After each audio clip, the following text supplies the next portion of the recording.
আলহামদুলিল্লাহ, সমস্ত প্রশংসা মহান রব্বুল আলামিনের দরবারে আদায় করি, যিনি আমাদেরকে বরকতময় কোরআনের মাসে কোরআনের মজলিসে অংশগ্রহণ করার তৌফিক দান করেছেন। সকলে বলি আলহামদুলিল্লাহ। প্রিয় হাজিরিন, আজকের তারাবির নামাজে তেলাওয়াত হবে 28 পারা। মাহে রমজান চলে যাচ্ছে, টের পাচ্ছেন? চলে যাচ্ছে। আল্লাহ, আজকের পঠিতব্য অংশের মধ্যে প্রথম সূরা থাকছে সূরা মুজাদালা, আর সর্বশেষ সূরা থাকছে সূরা তাহরিম। প্রিয় হাজিরিন, সূরা মুজাদালা 58 নম্বর সূরা, সূরা তাহরিম হলো 66। তো আজকের পঠিত যতগুলো সূরা আছে সবগুলো সূরা মাদানী সূরা, কোনোটা মক্কি সূরা নাই। একটা আজকের এই পাড়ার বৈশিষ্ট্য। আজকের পাড়ার শুরুটা হয়েছে একজন মহিলার ঘটনা দিয়ে, শেষটা হয়েছে একজন মহিলার ঘটনা দিয়ে। এই মহিলার ঘটনা দিয়ে শুরু হয়েছে, সেই মহিলা একজন নেককার মহিলা, যারটা দিয়ে শেষ হয়েছে তিনিও একজন নেককার মহিলা। যে মহিলার ঘটনা দিয়ে শুরু হয়েছে ওনার নাম হলো খাওলা, আর যারটা দিয়ে শেষ হয়েছে উনি হলেন মারিয়াম। তো খাওলার কথা কি বলেছেন সংক্ষেপে যদি বলি, হযরতে খাওলা রাদিয়াল্লাহু তাআলা আনহা, ওনার বয়স হয়েছিল খানিকটা, স্বামীর সাথে কথা কাটাকাটি রাগারাগি হয়েছে। তো এক পর্যায়ে স্বামী তাকে জিহার করেছে। জিহার একটা পরিভাষা শরীয়তে। জিহার মানে হলো স্ত্রীকে মায়ের সাথে তুলনা করা। তো তৎকালীন স্ত্রীকে মায়ের সাথে তুলনা করলে বিবি তালাক হয়ে যেত, এটাই ছিল সেই সময়কার রেওয়াজ। তো যখন তার স্বামী তাকে জিহার করেছে তখন তারা বুঝতে পেরেছে, তাদের সমাজের এই ছিল ধরন অনুযায়ী, তখন ভদ্র মহিলা আল্লাহ নবীর খেদমতে হাজির হলেন। আল্লাহ নবী সাল্লাল্লাহু আলাইহি ওয়াসাল্লাম সব কিছু শুনলেন। শোনার পরে তিনি স্বাভাবিক নিয়ম যেটা ছিল সেই সময়কার সমাজ বা সামাজিক ব্যবস্থা অনুযায়ী বললেন, তাহলে তো তোমরা আলাদা হয়ে যেতে হয়। তো ভদ্র মহিলা বললেন, আমার ছোট ছোট অনেকগুলো বাচ্চা আছে, আমার বয়স হয়েছে, তো আমি এখন এই অবস্থায় কোথায় যাব, আমার আশ্রয় কোথায় আছে? তো আল্লাহ নবী সাল্লাল্লাহু আলাইহি ওয়াসাল্লাম তাৎক্ষণিক কোনো ডিসিশন দেন নাই, নবীজি দিতেনও না, কারণ ওমা ইয়ানতিকু আনিল হাওয়া ইন হুয়া ইল্লা ওয়াহয়ুন ইউহা, ওহির উপর আল্লাহ নবী নির্ভর করতেন। মহিলা খুব পীড়াপিড়ি করছে যে আমারে কিছু একটা বলেন, কিছু একটা কন। আল্লাহ নবী সাল্লাল্লাহু আলাইহি ওয়াসাল্লাম বলেন, দেখো তোমার বিষয়ে তো আমার কাছে কোনো সিদ্ধান্ত আসে নাই, সিদ্ধান্ত না আসলে আমি তোমাকে কি সিদ্ধান্ত দেব জানাবো। ভদ্রমহিলা মানে কথাবার্তার এক পর্যায়ে গিয়ে খানিকটা অভিমানের সুরে বললেন, আপনার কাছে কত কিছুই আছে, কত খবর আসে, আমি একজন মহিলা দেখে আমার কোনো খবর আর আপনার কাছে আসবে না। মানে মেয়েলি স্বভাব আছে না কিছু, এটা তো সবার মধ্যেই কম বেশি আছে, তাই না? মেয়েলি ভঙ্গিতে বলে দিলেন। আল্লাহু আকবার। আল্লাহ রাব্বুল ইজ্জত ওয়াল জালাল আসমান থেকে আয়াতি নাজিল করে দিলেন কয়েকটা। শুধু নাজিলই করেন নাই, একেবারে কিয়ামত পর্যন্ত একেবারে পঠিত করে দিলেন, পাঠ হতে থাকবে, এবং শুধু পাঠ না, পাঠ হবে, সওয়াব হবে। আল্লাহু আকবার। এবং সাথে সাথে আল্লাহ সমাধান দিয়ে দিলেন এবং এমন ঘৃণিত কাজ করতে নিষেধ করলেন। তবে তালাক হবে না বললেন, তবে কাফারা দেওয়ার কথা বললেন। 60 জন মিসকিনকে খাওয়ানো, একটা গোলাম আজাদ করা, বা লাগাতার 60টা রোজা রাখা, বা 60 জন মিসকিনকে খাওয়ানো, এটা হলো কাফারা। যদি কেউ জিহার করে, জিহারের স্বরূপ বললাম। তো আল্লাহ সেটা এভাবে বলেছেন, ক্বাদ সামিআ আল্লাহু কাওলাল্লাতী তুজাদিলুকা ফী যাওজিহা ওয়া তাশতাকী ইলাল্লাহ। আল্লাহ ওই নারীর কথা শুনেছেন যে নারী তার স্বামীকে নিয়ে আপনার সাথে বিতর্কে লিপ্ত হয়েছে এবং শেষমেশ আল্লাহর কাছে তার মনের আবেগ পেশ করে আল্লাহর কাছে তার শাকওয়া বা তার যে অভিযোগ বলার সেটা আল্লাহর কাছে বলে দিয়েছে। আল্লাহ বলেন, আমি আল্লাহ আপনাদের কথাবার্তা শুনলাম, আপনি কি বলেছেন সেটাও শুনেছি, মহিলা কি বলেছে সেটাও শুনেছি। আল্লাহ সব কিছু শুনেন, সব কিছু দেখেন। এরপরে আল্লাহ বলেছেন, যারা জিহার করে স্ত্রীদের সাথে মা বলে বা মায়ের সাথে তুলনা করে, তো তাদের জেনে রাখা উচিত মা হলো একমাত্র ওনারাই যারা জন্ম দিয়েছেন, তারাই হলেন মা, গর্ভধারিণী হলেন মা, জন্মদাত্রী হলেন মা, অন্য কেউ মা হয় না। এটা বেহুদা কথা, মিথ্যা কথা, বেহুদা কথা, জঘন্য কথা, এগুলো বলতে নাই। এরপরে আল্লাহ ওই কাফারার কথা বলেছেন। হযরত ওমর রাদিয়াল্লাহু তাআলা আনহু খুবই সমীহ করতেন এই ভদ্র মহিলাকে।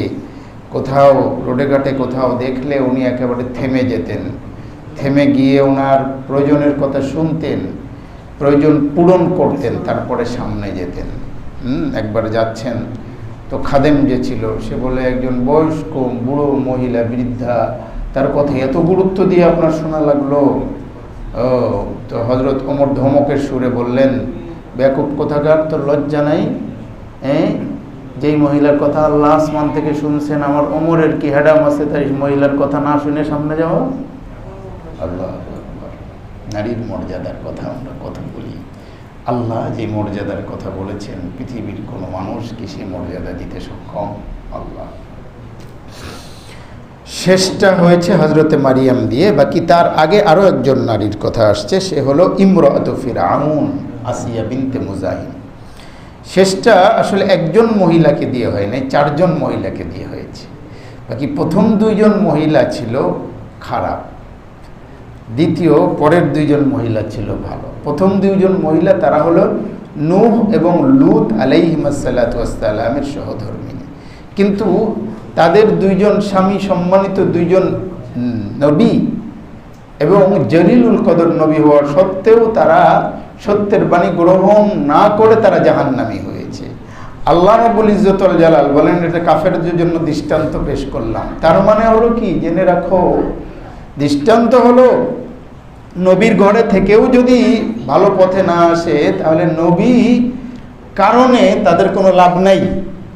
মানে এমন না যে নবীর ঘরের ঘরণী দেখে তাদের মাফ করা হবে, এমন কোনো কি নেই, সুযোগ নেই। কাফেররা শুনে রাখো, আমি কিন্তু এই ব্যাপারে কোনো ছাড় দিই না। স্বজন প্রীতি আল্লাহর কাছে নাই, আছে নাকি?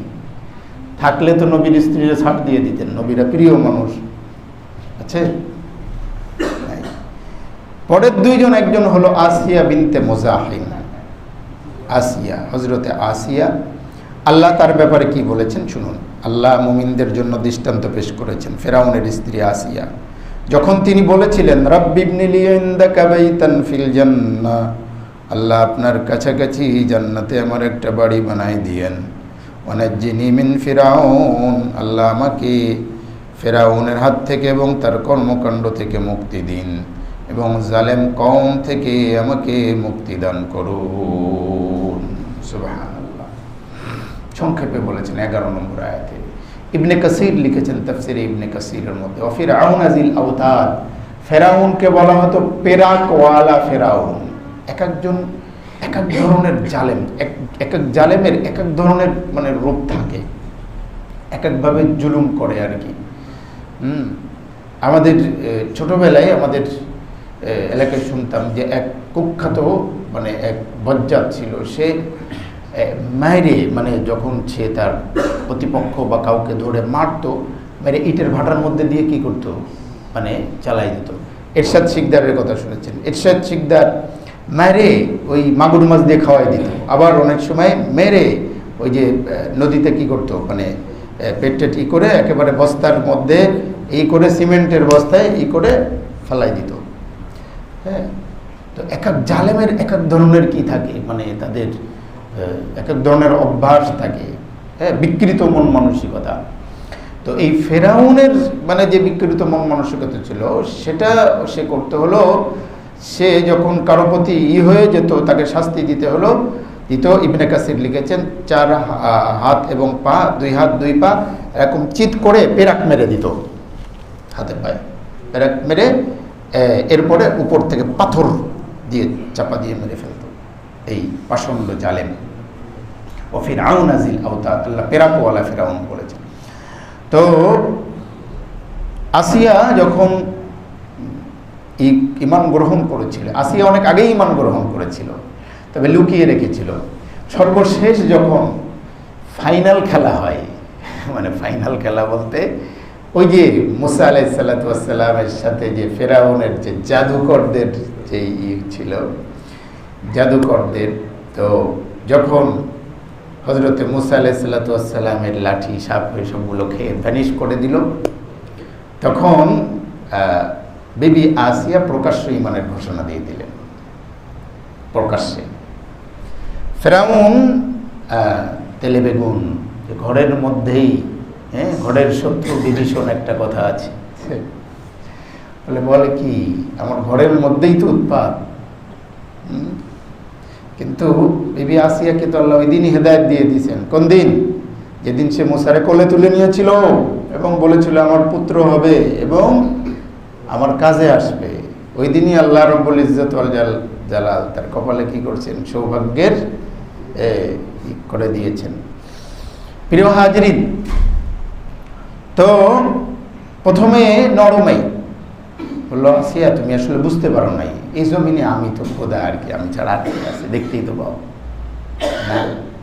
এরপরে ধমকে না, এরপরে মৃদু শাস্তি না, লাস্টে গিয়ে ওর যে চিরচরিত অভ্যাস, সে অভ্যাস অনুযায়ী পেরাক মেরে দিল। আসিয়া ফিরে আসুন না। এরপরে উপর থেকে পাথর চাপা দিয়ে চিৎ করে শোয়, গরম উত্তপ্ত সূর্যের আলোর প্রখরতায় যখন পাথর চাপা দেবে, তখন এই মহিলা আসমানের দিকে তাকায়, যে দোয়াটা করেছিলেন ইবনে কাসির বলছেন, আসমানের দিক তাকায় আল্লাহ বলেন, রব্বি বিনি লি ইনদাকা বাইতান ফিল জান্নাহ, আল্লাহ আপনার কাছাকাছি একটা বাড়ি বানাই দিয়ে আমারে, আপনার কাছাকাছি যেন আমি থাকতে পারি। আল্লাহু আকবার।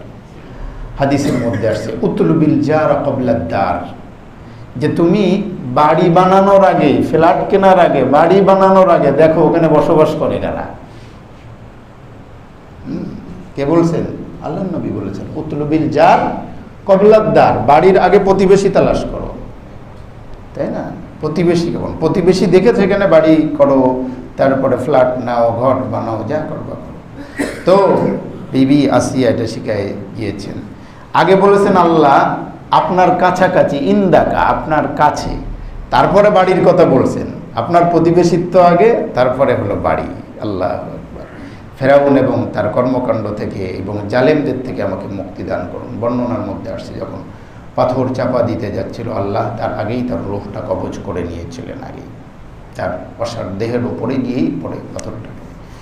প্রিয় হাজরিন, এখান থেকে আল্লাহ রব্বুল ইজ্জত ওয়াল জালাল যে শিক্ষা দিয়ে দিলেন মুমিন নারীদের জন্য, যে দেখো তুমি কোনো ওজর আপত্তি করতে পারবে না, যে আমার তো আমার স্বামী আমার নামাজ পড়তে দেয় না, এটা করতে দেয় না, ওইটা, এই তোমার বর কি ফেরাউনের থেকেও জালেম, তুমি দিন মানতে পারো না।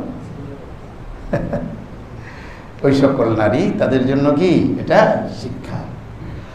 আর লূত এবং নূহ আলাইহিস সালাতু ওয়াস সালামের স্ত্রীকে পেশ করছে, যারা মনে করে আমি তো ভালো ঘরের বউ বা কন্যা বা এই আমার তো মাফ হয়ে যাবে, তাতে বলছেন নবীর বউরে মাফ হয় নাই, তুমি কেডা? আল্লাহ রাব্বুল ইজ্জত ওয়াল জালাল আমাদের যেন কোরআনুল কারীম থেকে শিক্ষা গ্রহণ করার তৌফিক দান করে। প্রিয় হাজরিন, আমরা যারা আছি তারা না যাই, আমাদের শ্রদ্ধাভাজন